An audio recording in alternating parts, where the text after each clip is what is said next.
Инстаграм, тиктокты ашып басам, біздің Тараздың перекуптары шулап жатыр. Ассалаумағалейкум барлықтарыңызға. Біздің Тараздың перекуптары Алматыға өзінің Камри 40 автокөлігін сатуға алып барады. Ол жерде алушы адам экспертпен келеді.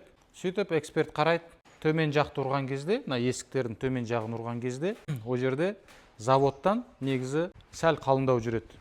Мысалы, үсті 100 болса, асты 170, 165 сондайға дейін барады. Білетін адам білет, білмейтін адам кейін білет. Сондай бір көлікті көргеннен кейін. Талай қырықтарды бүйтіп қойып қойса, бәрінікі солай ұрады. В общем, бір эксперт келеді, соны под сомнение қояды, возможно, подтолщиномер боялған деп.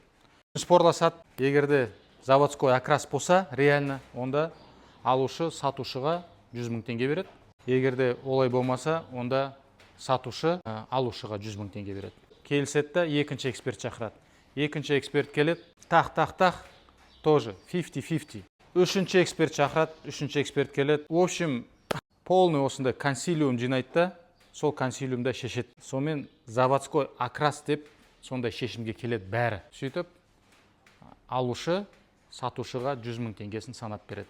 Соған мен өте риза болдым, өйткені ол перекуптар, біздің Тараздың перекуптары, мен олар танимын. Біздің негізі Тараздың перекуптардың тәжірибесі, опыт дейді ғой, өте мол. Бірақ сол опытты пайдалана білу керек.